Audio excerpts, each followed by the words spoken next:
इस्रायलकडून ballistic मिसाईलनं हल्ला करण्यात आला। इराणमधल्या 6 प्रमुख शहरांवर हल्ले करण्यात आलेत, ज्यामध्ये कोम, इस्फहान, तराज, तब्रीज या शहरांचा समावेश आहे। अमेरिकेच्या लढाऊ विमानांकडून इराणवर हल्ले करण्यात आले। इराणमधील वरिष्ठ अधिकारी इस्रायलच्या निशाण्यावर आहेत।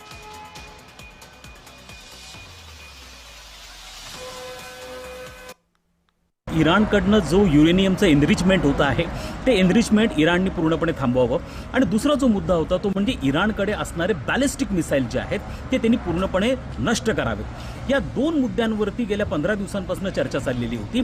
त्यातला पहिल्या मुद्द्याविषयी इराणने सकारात्मकता दाखवली होती। युरेनियमचे एनरिचमेंट कमी करण्यासंदर्भामध्ये इराण अनुकूल होता, मात्र बॅलिस्टिक मिसाईल नष्ट करण्यासंदर्भामध्ये इराणने पूर्णपणे विरोध केलेला होता आणि त्यामुळे या चर्चेतनं कोणत्याही पद्धतीचा निष्पन्न होत नव्हतं, कोणत्या पद्धतीचे रिझल्ट्स येत नव्हते आणि त्यामुळे इराणवरती प्रेशर बिल्टअप करण्यासाठी आज इस्रायलकडनं इराणवरती अटॅक करण्यात आलेला आहे।